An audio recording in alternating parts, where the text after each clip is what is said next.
Queridos, nós vamos agora para o final do capítulo 14 da primeira carta de Paulo aos Coríntios. Nós vamos do verso 26 até o verso 40. É uma passagem extensa e a nossa expectativa é conseguir vencê-la nessa noite, vencer no bom sentido, né? Conseguir chegar até o fim. Então, nós vamos fazer a leitura e eu já vou indicando aos irmãos as divisões naturais da passagem, para que os irmãos já vão mantendo na cabeça. O verso 26 é o princípio geral, o cabeçalho dessa passagem. Que fazer então, irmãos, quando vocês se reúnem, um tem um salmo, outro tem um ensino, esse traz uma revelação, aquele fala em línguas e ainda outro faz a interpretação. Que tudo seja feito para edificação. Do verso 27 ao 28, ele traz instruções sobre quem fala em línguas. No caso de alguém falar em línguas, que não sejam mais do que 2 ou, quando muito, 3. E isso sucessivamente haja quem interprete. Mas não havendo quem interprete, fique calado na igreja, falando consigo mesmo e com Deus. E aí do verso 29 até o 33, ele fala a respeito do ministério dos profetas durante o culto. Tratando-se de profetas, falem apenas 2 ou 3 e os outros julguem. Se, porém, vier uma revelação a alguém que esteja sentado, cale-se o primeiro. Porque todos poderão profetizar, um após outro, para que todos aprendam e sejam consolados. Os espíritos dos profetas estão sujeitos aos próprios profetas, porque Deus não é Deus de confusão, e sim de paz. A próxima sessão começa aí na metade do verso 33, eu estou dividindo o verso 33 em 2 partes. E nessa terceira parte da passagem, Paulo fala a respeito da participação das mulheres no culto. Como em todas as igrejas dos santos, que as mulheres se conservem caladas nas igrejas, porque não lhes é permitido falar, mas estejam submissas como também a lei o determina. Se, porém, querem aprender alguma coisa, perguntem em casa ao seu próprio marido, porque para a mulher é vergonhoso falar na igreja. Eu, sinceramente, espero que eu gaste tanto tempo com línguas e profecia que eu não tenha que chegar aqui nessa passagem, porque eu quero ir vivo para casa, né? Eu quero sair da igreja aqui. Tem até uma escolta, né, que eu deixei pronta lá fora. Do verso 36, o verso 36 até o verso 40 são as instruções finais do apóstolo Paulo. Instruções bem gerais, pensando em tudo aquilo que ele escreveu sobre o culto desde o capítulo 11. Por acaso a palavra de Deus se originou no meio de vocês, ou será que ela veio exclusivamente para vocês? Se alguém se considera profeta ou espiritual, reconheça que é mandamento do Senhor o que estou escrevendo para vocês. E se alguém o ignorar, será ignorado. Portanto, meus irmãos, procurem com zelo o dom de profetizar e não proíbam que se fale em línguas. Tudo, porém, seja feito com decência e ordem. Como os irmãos veem, nós temos uma boa jornada pela frente, né? Vamos orar. Pai querido, nós reconhecemos que somos ignorantes de muitas coisas que estão reveladas na Bíblia. E por isso nós pedimos humildade para poder caminhar por ela com segurança naquilo que está claro. Nos ajuda a entender. Pedimos ao Pai que o Senhor aplique essa palavra ao nosso coração, que o Senhor nos ajude, que nós saiamos daqui abençoados, edificados e com melhores condições de te servir. Ouve a nossa oração em nome de Jesus. Amém. Amém. Vamos começar então, queridos, o princípio geral da passagem, ou como eu chamei, o cabeçalho da passagem, que está aí no verso 26. Paulo começa dizendo, o que fazer então, irmãos? E com isso ele introduz a parte prática de tudo que ele vinha dizendo até agora. No capítulo 11, ele tinha falado sobre as mulheres participarem do culto, mas usando o véu como sinal de que elas estão debaixo de autoridade. Elas podiam orar e profetizar, desde que elas estivessem com o véu. Depois, ainda no capítulo 11, ele falou a respeito de como participar da ceia do Senhor, como ela deveria ser celebrada. Ele corrige uns abusos na igreja com relação a isso. Capítulo 12, ele começa a falar dos espirituais, aqueles que se manifestavam no culto, dizendo que estavam falando da parte de Deus. Como é que a igreja poderia conhecer quem de fato estava falando pelo Espírito Santo de Deus? E aí ele começa a falar a respeito dos dons espirituais. A diversidade que existe, mas a unidade entre eles. Ele usa a metáfora do corpo para falar de que é um corpo só, a igreja é uma só, mas assim como o corpo tem muitos membros, também há muitos dons, ministérios, e serviços que Deus colocou na igreja. Existe essa rica variedade. E ele termina o capítulo 12 com uma lista de dons por ordem de importância para a igreja. Quando eu falo importância, os irmãos lembram a ilustração que eu usei. Todos os membros do corpo são importantes, mas tem algumas partes do corpo que são essenciais para que o corpo viva, como, por exemplo, o coração. Eu vivo sem uma mão, mas eu não vivo sem um coração. Então, alguns dons são tipo coração. A igreja precisa deles para existir, para sobreviver. E os outros são importantes também, mas não são vitais. Paulo dá essa lista ali do que é que ele considera vital para a igreja e diz que tem um caminho, inclusive, superior, que é o amor. E aí nós entramos no capítulo 13, onde ele faz a comparação entre o amor e a importância dos dons espirituais. Ele explica o que é amor e mostra como o amor vai permanecer para sempre, enquanto que os dons eles são provisórios, eles são para o lado de cá da eternidade. Aí ele entra no capítulo 14, onde seu propósito é fazer uma comparação, um contraste entre a utilidade do dom de profecia e o dom de línguas para a igreja. E o foco é a edificação. E então ele fala favoravelmente a favor da profecia, porque quem profetiza instrui a igreja, educa a igreja, ao passo que quem fala em línguas a si mesmo se edifica. A igreja não recebe edificação, porque não entende o que está sendo dito, a menos que haja interpretação. E aí ele vai colocando vários princípios, todos girando em torno desse ponto. E na última mensagem nós vimos Paulo nos revelando um dos propósitos do dom de línguas, historicamente, que era sinal do juízo de Deus sobre os incrédulos no meio do seu povo. E aí nós gastamos algum tempo lá em Deuteronômio, depois Jeremias, Isaías, para tentar entender essa parte aqui do capítulo 14. Terminado tudo isso, o apóstolo Paulo agora passa a dar as instruções práticas que ele introduz, então, no verso 26. O que fazer, então, irmãos? Então, à luz de tudo isso que foi dito, à luz de tudo isso que foi explanado, o que é que nós vamos fazer agora? O fazer aqui aponta para a aplicação prática. E aí ele fala do que é que estava acontecendo nos cultos da igreja e termina dizendo que tudo seja feito para edificação. Tem duas maneiras de nós abordarmos essa passagem. A primeira é que Paulo está aqui dando uma descrição favorável da igreja. Ele está dizendo assim: o que fazer então, irmãos? Quando vocês se reúnem, é uma bênção. Vocês têm salmo, outro tem ensino, esse traz revelação, aquele fala em línguas, ainda outro faz a interpretação. Que tudo seja feito para edificação. Então, pode parecer que Paulo esteja elogiando a igreja. Mas pode ser também que existe uma queixa aqui do apóstolo Paulo. O que é que nós temos que fazer, irmão? Porque quando vocês se reúnem, é uma bagunça. Não tem ordem. Um canta.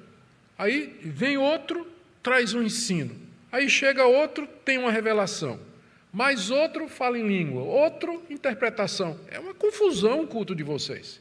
Nós temos, e aí o final do verso 26, nós temos que fazer tudo para edificação. Ou seja, nós temos que colocar ordem. Nós temos que orientar a maneira como vocês prestam culto para que a igreja receba edificação. Então, vocês percebem, são duas maneiras de você entender a passagem, positivamente ou negativamente. Isso me lembra que boa parte da dificuldade que a gente tem quando a gente está interpretando a Bíblia é que a gente não está ouvindo o tom em que o apóstolo Paulo falou. Tem até uma história muito engraçada, eu já devo ter contado ela umas 300 vezes, se você já ouviu, então me perdoe. Mas do menino que estava estudando fora, na universidade, era um rapaz, dependia dos pais ainda, e um dia ele manda uma carta para o pai abre a carta e diz: mas isso é um absurdo, esse menino vive gastando, agora vem exigir dinheiro da gente o tempo todo. E a mãe disse: o que é? Veja aqui o que é que ele escreveu, pai, mande dinheiro. Isso é um absurdo. Aí a mãe pegou e disse: não é isso que está escrito, não. Eu estou lendo assim: pai, manda dinheiro. É o tom que faz a música, A gente não está ouvindo o tom do apóstolo Paulo aqui. Então, por isso que fica difícil. Ele está ralhando com a igreja, por conta da desordem que havia no culto, ou ele está expressando aprovação com a igreja, porque havia uma participação dos membros, todo mundo tinha oportunidade. Como a gente sabe pelo contexto, e aqui a importância do contexto, como a gente sabe pelo contexto que o apóstolo Paulo não estava satisfeito com o culto da igreja de Corinto e que ele já vem fazendo uma série de correções, então é mais fácil a gente ler essa passagem no contexto que o tom dela é de reprovação. Reprovação pela desordem, não é? Cada um faz um tipo de coisa, não há uma sequência, não há um objetivo no culto, não é? Vamos fazer as coisas para edificação. Então, Paulo tem essa preocupação de que o culto seja isso. E o que confirma a nossa interpretação de que ele aqui está ralhando com a igreja é que, em seguida, ele começa a colocar ordem nas coisas. Quando for falar em línguas, é assim, assim, assim. Se tiver profeta, é assim, assim, assim. Quando as mulheres forem falar, é assim, assim, assim. Então, se fosse positivo, por que, então, essas instruções todas? Então, o que faz mais sentido é a gente tomar como sendo Paulo reclamando da maneira como os coríntios cultuavam. O que já aponta para um princípio muito importante, de que o culto não é simplesmente a gente se reunir e cada um faz o que acha correto. Precisa haver uma orientação, precisa haver uma ordem, precisa haver alguma coisa que faça com que, em todo o culto, e que todo mundo falasse em línguas. Não é? No caso haja, com isso querendo dizer que haveria ocasiões em que não teria gente falando em línguas, não é? ou naquele culto. Então, no caso de alguém falar em línguas, aí ele regulamenta. Primeiro, quanto à questão dos participantes, o número de participantes, que não sejam mais do que 2, ou quando muito 3. Paulo limita a 2 pessoas falando em línguas no culto. Como os coríntios gostavam muito desse dom, ele abre a exceção para mais 1, ou até 3. Mas né, ele quer que, o ideal para Paulo é que sejam 2 pessoas falando em línguas durante o culto. Não mais do que isso. No caso dos coríntios, ele abre essa exceção. Quando muito, se muito, 3. Ele limita, então. Por que ele faz essa limitação? Porque nós já vimos que o dom de línguas não é o dom que mais exatamente edifica a igreja, ou traz ensino, instrução para a igreja, e existem tantos problemas relacionados com ele, que Paulo, então, o coloca, não impede que ele aconteça, mas diz que deve acontecer de maneira bastante limitada. Bastante limitada.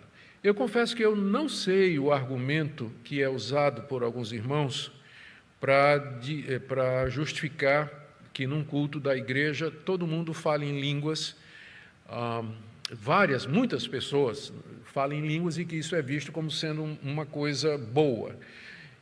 Eu me lembro de ter visto alguma coisa, que alguém uma vez me disse, não, mas isso aqui é para a igreja de Corinto, que era uma igreja imatura. Mas quando a igreja é madura, uma igreja está bem consciente, então não tem problema todo mundo falar em línguas no culto. Então, nós vamos ter que considerar não somente essa orientação sobre línguas, mas todas as orientações de Paulo aqui na primeira aos Coríntios, como não tendo aplicação para hoje, porque foram ditas para uma igreja que era uma igreja fraca. Então, tem orientações sobre casamento, tem orientações sobre liberdade cristã, tem orientações sobre como tratar um irmão que está em pecado. Então, para ser coerente, eu teria que dizer que nada disso vale para hoje também, porque foi escrito para a mesma igreja a quem Paulo endereçou isso aqui. Então, nós temos que enfrentar a realidade, que, biblicamente falando, a orientação divina, uma vez que Paulo é inspirado por Deus, é que, havendo línguas, que sejam 2, no máximo 3, que falem durante o culto. E eu não sei se vale a pena fazer distinção entre culto de doutrina, culto em casa, culto nos lares. Até porque na igreja primitiva, na igreja apostólica, não tinha essa distinção. Os cristãos se reuniam onde eles podiam, na casa, em anfiteatros, nas catacumbas, onde quer que tivesse lugar, eles se reuniam. Então, não é que, havendo uma mudança de lugar, vai haver mudança no projeto de Deus, ou no propósito de Deus, que sejam 2 ou 3. Isso vale para qualquer reunião dos irmãos. Bom, Depois, a segunda restrição é quanto à sequência. Ele diz que esses 2 ou 3 irmãos que vão falar, que façam isso sucessivamente. Isso quer dizer, fala um, depois fala outro e depois fala o terceiro. Então, é para falar em sequência. Evidentemente, Paulo não está querendo que falem ao mesmo tempo, porque se já não vai ser compreendido em línguas, imagine se tiver 3 ou mais falando em línguas ao mesmo tempo. Aí é que não dá nem para interpretar. A interpretação é de quem que está falando, de qual deles está sendo interpretado. Então, faz todo sentido, dentro do que Paulo vem dizendo até agora, que seja, na verdade, em sequência. E a terceira restrição é com relação ao modo, que seja seguido da interpretação. Haja alguém que interprete. A gente tem que confessar que durante aqui no estudo do capítulo 14, teve ocasiões em que o apóstolo Paulo parece sugerir que a própria pessoa interpreta. Se alguém, por exemplo, quando ele diz aqui, se alguém ora em línguas, ore para que possa interpretar. Então, dá a impressão de que ele mesmo interpreta. Mas, considerando o contexto e passagens como essa daqui, como Paulo diz que são 2 dons distintos, e passagens como essa aqui, que ele diz que alguém outro interprete, então a gente deve interpretar aquela outra passagem dizendo que se alguém fala em línguas, ore para que possa interpretar, né, através de alguém, que Deus levante alguém para que possa interpretar o que é que ele está dizendo.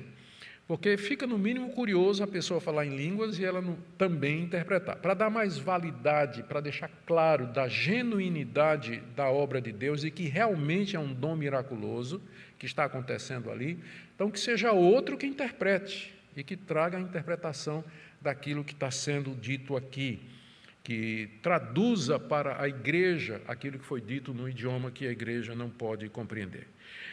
Percebam, como eu disse, Paulo não é contra o dom de línguas, mas na igreja de Corinto, a torneira estava aberta, toda aberta, e Paulo aqui está apertando, até deixar 2 ou 3 gotas pingando. Ele está regulando o dom de línguas, faz essa regulagem aqui.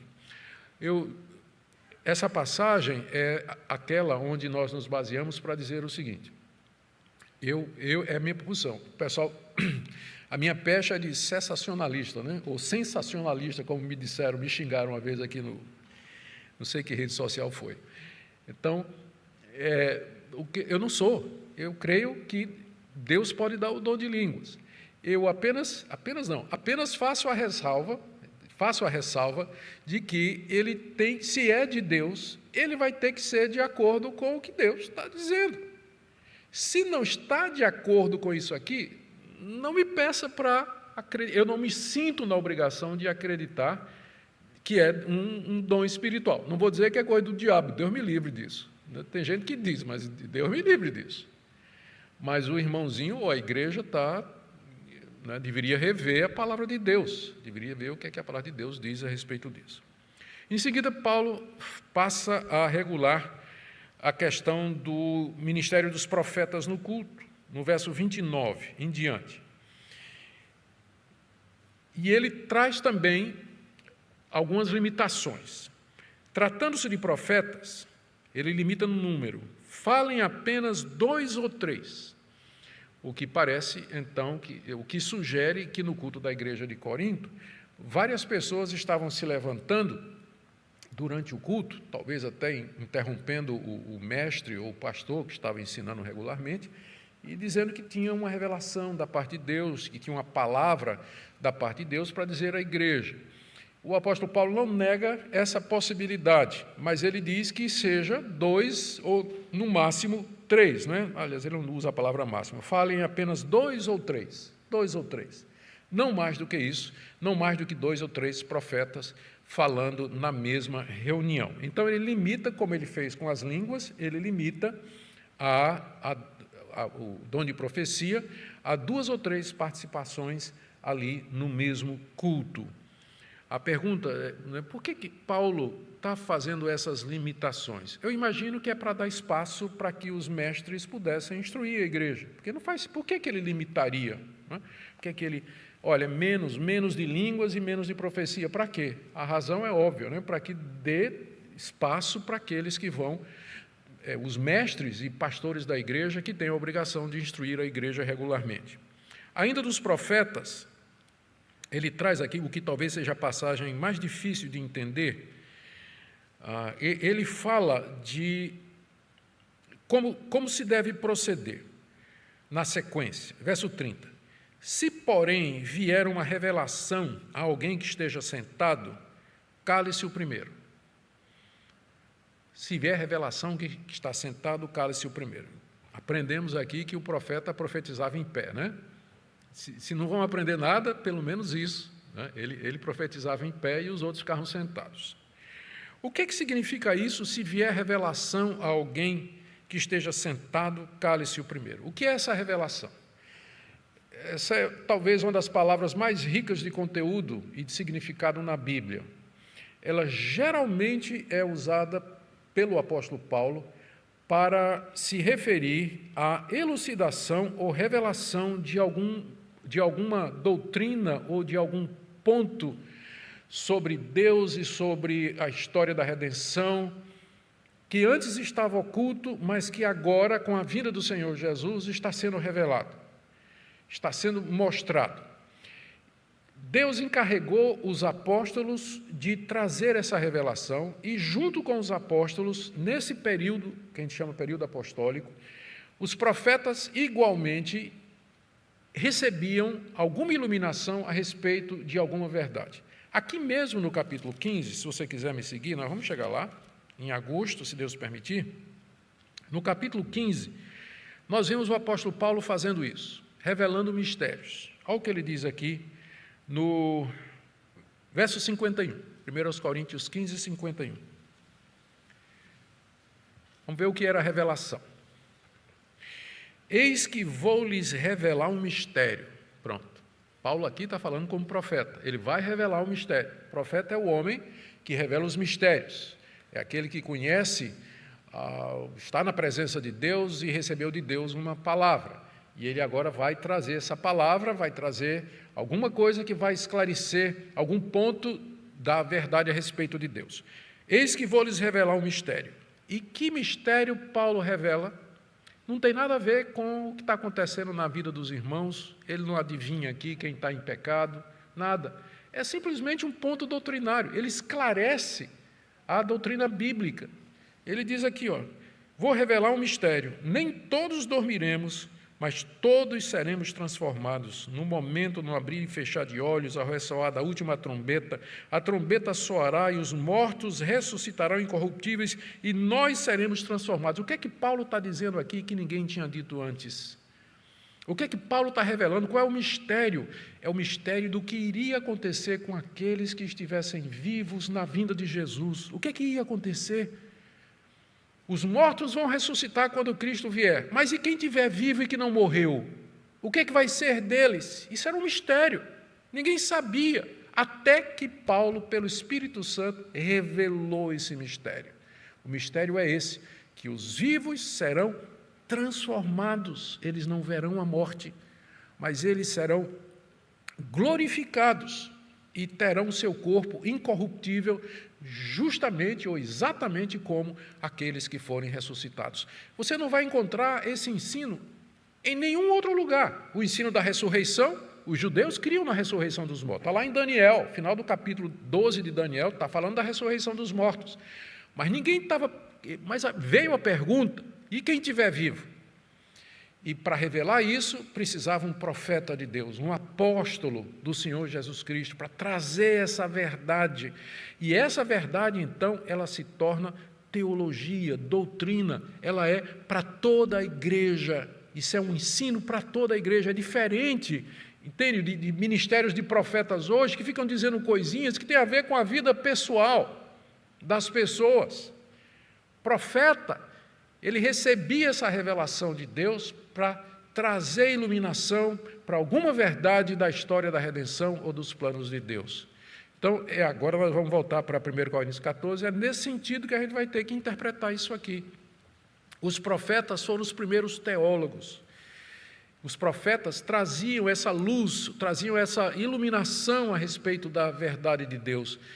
E Deus, na sua soberania, preservou na Bíblia as profecias que ele quis. Curiosamente, nenhum dos livros bíblicos contém o conteúdo de uma dessas profecias, por exemplo, dos profetas de Corinto. Nada. Quem escreveu o Novo Testamento não foram os profetas, mas os apóstolos de Cristo, que eram profetas também. E com eles os seus associados. Mas nenhum profeta reconhecido do Novo Testamento escreveu alguma coisa. Deus não quis preservar essas revelações. Não quis preservar isso. Mas era isso que acontecia. E a palavra do profeta, então, era a palavra que vinha da parte de Deus, era a revelação de algum mistério. Isso significa, então, assim, veja como o verso 31, ele confirma essa nossa interpretação. Quando diz aqui, porque todos poderão profetizar. Todos aqui quer dizer até 3, né? Para Paulo não entrar em contradição no espaço de 2 versículos. Então, todos aqui é todos os que forem profetizados dentro do limite. Todos poderão profetizar, um após outro. Ele está repetindo o que falou. Para que todos aprendam e sejam consolados. Está vendo como faz sentido? É a revelação dos mistérios de Deus, da doutrina de Deus, porque ele diz aqui, porque aí vocês vão aprender. Ora, o aprendizado está relacionado com o ensino. Você aprende porque alguém ensina. Significa que o profeta, ele era alguém que trazia uma palavra de doutrina, uma palavra de orientação, alguma coisa que, de fato, instruía e edificava a igreja. E também, naturalmente, trazia consolo. Fica difícil tentar encaixar aqui a definição moderna de que profeta é aquele que, no culto, traz uma palavra, né, de direção pessoal. Oh, Deus me disse que você vai casar daqui no ano que vem, ou Deus me disse que tem alguém aqui que está em pecado, ou qualquer... eu não vejo isso, não tem como encaixar isso na liturgia, no culto do Novo Testamento. Não tem como ver isso acontecendo. O profeta, ele recebia revelação. Se ele recebesse revelação da parte de Deus, ele tinha que falar aquilo que Deus lhe mostrou. E aí, quem estava profetizando, sentava e dava a oportunidade para aquele outro irmão trazer também uma palavra para a igreja. E eu pulei o verso 29, porque a pergunta agora que eu ia fazer era essa.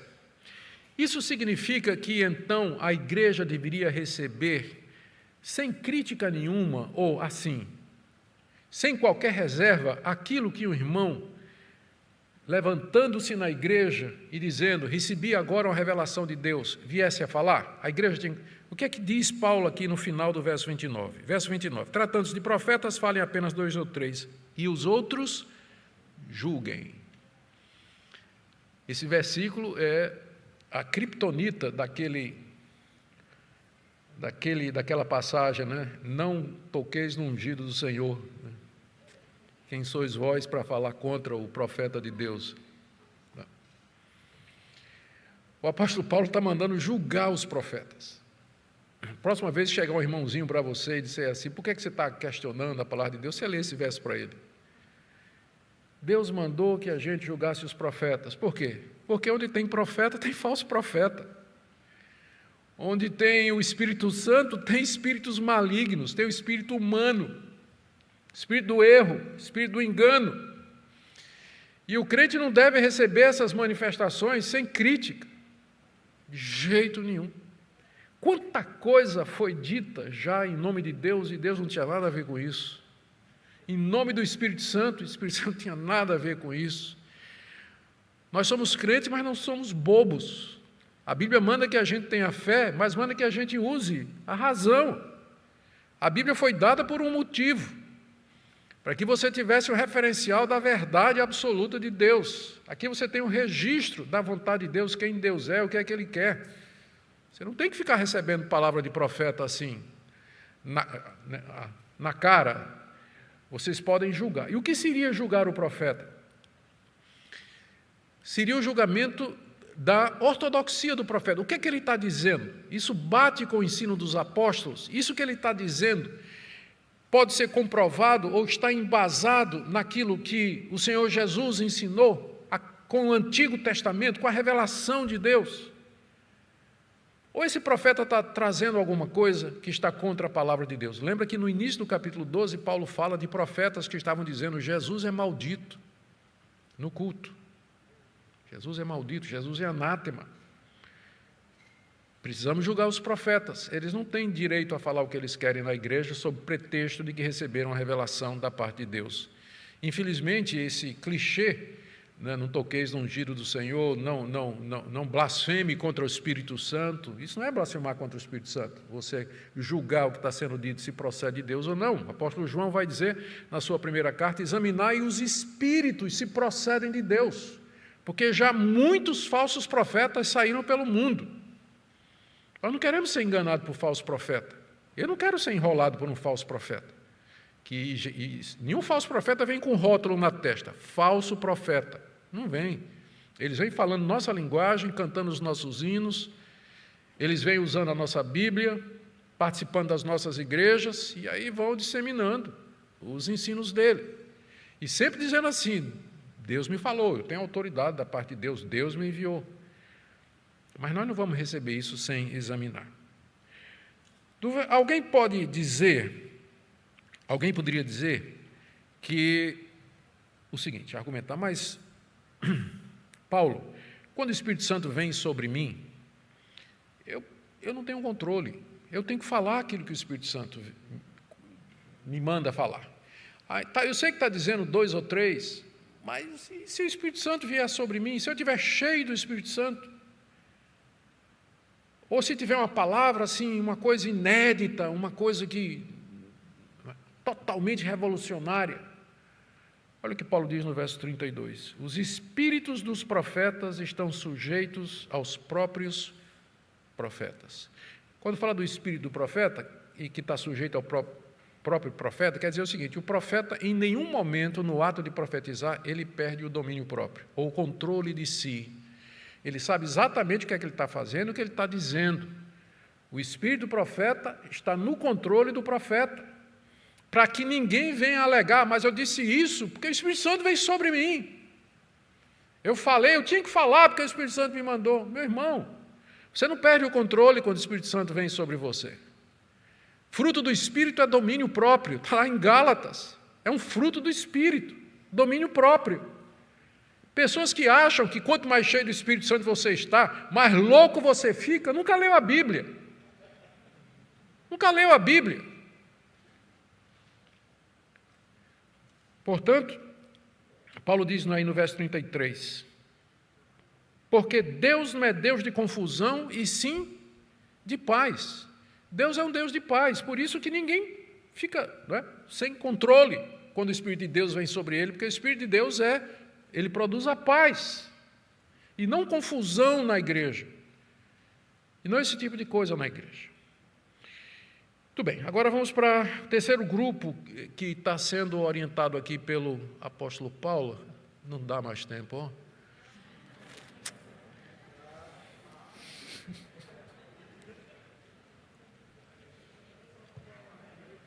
Começou às 8, né? Tem 15 minutos ainda, Então vamos ter que enfrentar. Vamos lá. Aqui, metade do verso 33 até o verso 35, o apóstolo Paulo está tratando da questão das mulheres. Como em todas as igrejas dos santos, que as mulheres se conservem caladas nas igrejas, que não lhes é permitido falar, mas estejam submissas, como também a lei o determina. Se, porém, querem aprender alguma coisa, perguntem em casa ao seu próprio marido, porque para a mulher é vergonhoso falar na igreja. Mais uma vez, é uma passagem complexa, difícil de nós entendermos. Vamos ver o que é que a gente pode tirar daqui com alguma segurança. A primeira coisa é que Paulo, ele já começa dizendo que aquilo que ele vai fazer, ou falar e determinar para os coríntios, não é alguma coisa particular de Paulo para aquela igreja, mas o que ele vai dizer é a prática de todas as igrejas, como em todas as igrejas dos santos, como em todas as demais igrejas. É verdade que esse versículo poderia pertencer ao que foi dito anteriormente, e algumas traduções eles fazem isso.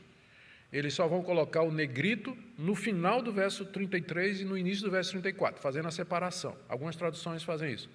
Mas a maioria delas vai partir o verso 33 no meio, porque entende que essa parte aí, como em todas as igrejas dos santos, se refere ao que Paulo vai dizer e não ao que ele disse. Vocês têm que lembrar que não foi o apóstolo Paulo que fez versículos, que fez capítulos e muito menos os negritos. Na época que Paulo escreveu, a escrita era toda, as palavras, os manuscritos as palavras eram todas coladas uma na outra. Não tinha vírgula, não tinha ponto e vírgula, não tinha interrogação, não tinha traço, não tinha parágrafo, não tinha nada.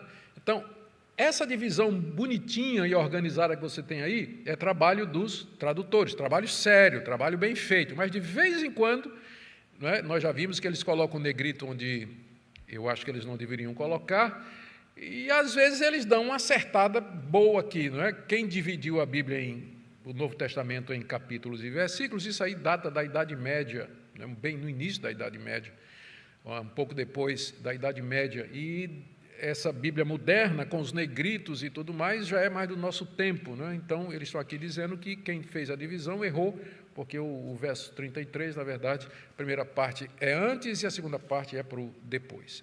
Então, vamos seguir nessa linha. Como em todas as igrejas dos santos, as mulheres se conservem caladas nas igrejas. Com isso, o apóstolo Paulo está dizendo que as mulheres ficarem caladas na igreja era uma prática universal das igrejas apostólicas no século I. Então, não era uma coisa que ele estava mandando para a igreja de Corinto em particular, mas era uma coisa que era regra geral. Então, era comum, era consenso dos cristãos, das igrejas cristãs, que a mulher, segundo Paulo aqui, se conservasse calada na igreja, porque não lhes é permitido falar. Elas deviam ficar caladas na igreja porque não era permitido que elas falassem na igreja. Vocês já viram a dificuldade dessa afirmação do apóstolo Paulo, porque no capítulo 11, o que é que ele disse? A mulher que ora e profetiza. Ele não tem restrições à mulher orar e profetizar no culto. Apenas pede que ela esteja com véu para mostrar que ela está debaixo de autoridade. E, se você quer saber o que eu falei sobre véu, está no YouTube. Eu não vou agora fazer um resumo. Então, vê lá na sequência de 1 Coríntios. Paulo disse, ela pode falar e profetizar, desde que ela esteja com o símbolo de que ela está debaixo de autoridade. Mas agora aqui ele parece se contradizer. Ele está dizendo para a mulher ficar calada. A mulher ficar calada. Ele que no capítulo 11 autorizou a mulher a orar e profetizar, aqui diz que ela não pode falar, porque não é permitido. Então, a questão toda é, o que é esse falar que Paulo se refere aqui? Se a gente conseguir entender isso, pode ser que a gente tenha uma pista. São 3 ou 4 interpretações mais comuns a respeito do falar aqui. Primeiro, seria falar em línguas. Porque está bem aqui, né? Paulo tinha acabado de falar sobre essa questão de línguas no início da sessão. Então, o falar aqui seria falar em línguas. As mulheres não poderiam falar em línguas na igreja, porque isso não era proibido, isso era proibido. Mas não faz sentido. Por quê? Por que a mulher não pode falar em línguas? Não parece haver nenhuma razão lógica para isso. Segundo, alguns dizem que, e aqui esse é um comentário machista, ele diz que é porque as mulheres falam muito. Falar aqui é com ficar falando com a outra, fofocando durante o culto, né? Falando, perguntando. Hoje em dia ninguém faz isso, porque está tudo no zap, né? Então, mas as mulheres são mais faladeiras do que o homem. Eu sou pastor há quase 40 anos e eu já frequentei muita reunião, conselho de igreja, presbitério, Supremo Concílio, que na igreja presbiteriana é só para homens. E eu garanto para você, homem fala mais do que mulher. Pode ter certeza. Homem fala pelos cotovelos. Então, esse comentário aqui, de que Paulo está se referindo aqui à fofoca, né, a mulher ficar conversando durante o culto, para mim é um comentário idiota. Eu só mencionei porque tem quem defenda, tá certo? Mas para mim é um comentário completamente idiota. Outra interpretação aqui é que essa fala é absoluta. Paulo está proibindo qualquer tipo de fala. A mulher não pode orar, não pode profetizar no culto público, enquanto que lá em 1 Coríntios 11 ele estava falando de reunião nas casas. Então, na reunião das casas, a mulher pode orar e profetizar, mas no culto público ela não pode. É aquele erro que eu disse para vocês. No tempo do Novo Testamento, não tinha essa distinção de culto nas casas e culto público. O culto era culto. Nós só fizemos ou começamos a fazer essa distinção, mas depois do início da Idade Média, quando os cristãos puderam fazer as primeiras igrejas, as primeiras catedrais. E aí sim, podia-se falar nessa distinção, mas aqui nesse período, a essa altura, não tinha essa distinção. Não tinha essa distinção. E a última sugestão que é dada pelos comentadores, que eu acho menos complicada, é que Paulo está proibindo que a mulher participe do julgamento dos profetas. Eu vou dizer porque que eu acho que essa interpretação é a melhor, ou a menos ruim, né, por assim dizer. É a menos complicada. Primeiro, porque está no contexto imediatamente anterior. Paulo tinha acabado de falar sobre profetas e do julgamento dos profetas. Julgar os profetas significa exercer autoridade sobre eles, questioná-los e exigir que eles falem a verdade. Ou seja, é um exercício que expressa governo e autoridade espiritual. E Paulo, ele não, na minha avaliação, ele não tem restrição à participação da mulher na igreja. A única restrição é que ela exerça um cargo de autoridade, que a mulher exerça uma posição de autoridade sobre a igreja. Então, isso é vedado à mulher. No caso dela participar do julgamento de profetas, ela estaria usando essa autoridade, estaria tomando uma postura de governo e de autoridade sobre os profetas. Segunda razão é o verso 35. Se, porém, querem aprender alguma coisa, perguntem em casa ao seu próprio marido, porque para a mulher é vergonhoso falar na igreja. A vergonha dela falar na igreja seria ela falar nessa posição de autoridade. A interpretação que eu estou dando aqui, de que é o julgamento dos profetas, se reforça pelo fato que Paulo diz: se ela quiser aprender alguma coisa, pergunte em casa ao seu marido. Então, está reforçando a minha interpretação. Ele não quer que a mulher se dirija ao profeta e diz: mas espera aí, por que você está dizendo isso, isso e isso? Não, mulher, você pergunta em casa ao seu marido. Você não vai exercer autoridade sobre ele aqui, não. Mas em casa você pergunta ao seu marido, né, se for casado e se o marido for crente, né? Se não for solteira, vai perguntar ao pastor. Se for solteira, vai perguntar ao pastor, né? Ou alguém que possa depois orientar. Mas o que Paulo estaria proibindo era esse exercício de autoridade ali na igreja. Essa interpretação, ela não responde tudo, mas ela, pelo menos, concilia o capítulo 11, onde Paulo diz, pode orar e profetizar, com o capítulo 14, mas não pode exercer autoridade na igreja. Explica o verso seguinte, se quer aprender alguma coisa, pergunte em casa ao seu marido, e também as afirmações de Paulo, que seria vergonhoso para a mulher falar na igreja. Seria vergonhoso ela falar fora do lugar dela, fora do lugar dela em termos próprios. Traduzindo para os dias de hoje, é claro, as denominações, diferentes igrejas têm diferentes interpretações disso aqui. Você vai encontrar igrejas onde a mulher ela pode exercer o ministério a todos os níveis. Ela é pastora, ela é bispa, que não é nem o nome certo, né? Episcopisa é que seria o nome correto, bispo ou pastor, presbítera. Então, tem igrejas que dão plena liberdade para a mulher fazer isso. E tem as igrejas reformadas que são divididas.